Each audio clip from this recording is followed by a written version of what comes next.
Welcome to this edition of The Rhody Reporter. I'll be your host for the segment, Mark Zaccaria.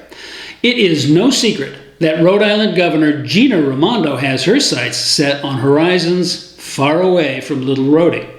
She seems to feel that her chances of navigating those uncertain political waters depend upon her ability to impress the Biden camp that she is a can-do kind of elected executive.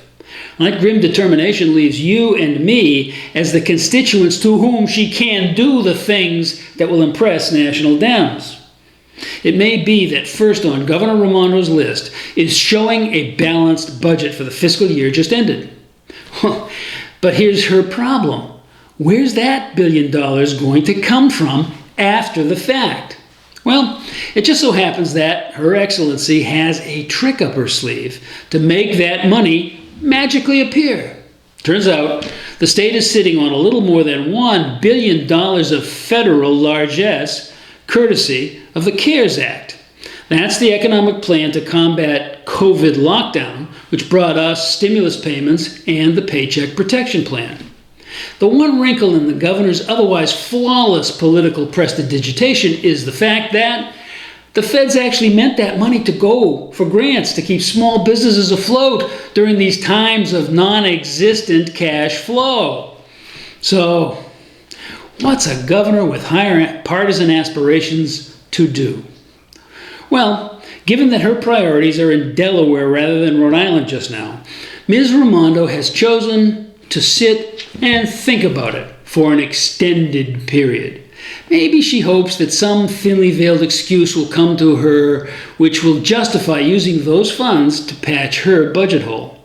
The trouble with that non-plan is that small businesses all over Little Rhody are dying, and in every case the cause of death is starvation.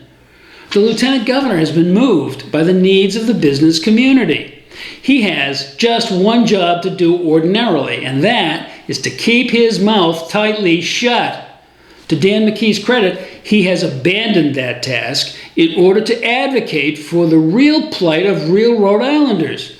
He's organized an online petition to get a move on with the federal relief. It now has signatures of almost 20% of all Ocean State businesses.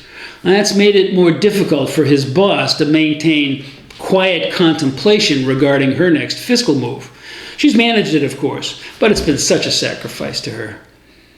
In the opinion of your humble Rhody reporter, who always tries to keep things simple, the governor's delay has already resulted in colossal losses in both the hospitality and healthcare industries. By the way, those are the Ocean State's two largest business sectors. Businesses are now gone, simply for the lack of the federal help which still sits in the state treasury. With those losses, there are associated losses in health insurance, which means a precipitous fall in the elective health care, which is the bread and butter of that segment. Yes, folks, everything is connected.